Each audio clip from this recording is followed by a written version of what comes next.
விசுவாசியே, நீ ஆண்டவர் எப்படி கனம் பண்ணுற? உதட்டுனால. உன் உள்ளம் கொடிது, பாவம், கசப்பு, வைராக்கியம், இரக்கம் இல்லாத இருதயம், கடின இருதயம், இரக்கம் இல்லை உன்னிட்ட, கொஞ்சம் கூட இரக்கம் இல்லை. ஆனால் நீ ஆண்டவரை சோத்திரம் பண்ணுறா, துதிக்கிற. ஐயோ, அந்த சிஸ்டரா, அந்த பிரதரா என்ன அழகா ஜெபம் பண்ணுறாங்க தெரியுமா? ஜெபத்தை ஒன்று குப்பையில் போட சொன்னேன்.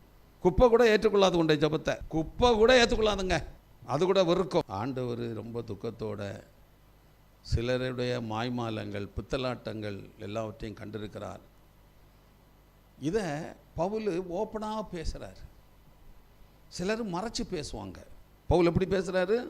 ஓப்பனாக பேசுகிறார். ஐயா, எனக்குள்ள ஒரு பாவ மனிதன் இருந்து கொண்டு நான் விரும்பாததை, நான் வெறுத்ததை, நான் ஒதுக்கினதை, வேண்டாம் என்று சொன்னதை செய்ய தூண்டிக்கொண்டே இருக்கிறான். ஆனால் அவர் செய்தேன்னு சொல்லலை. செய்தேன்னு சொன்னாரா? இல்லை, அவர் செய்தேன்னு சொல்லலையா, தூண்டிக்கொண்டே இருக்கிறான். ஆனால் நீ என்ன செய்து கொண்டு இருக்கிற?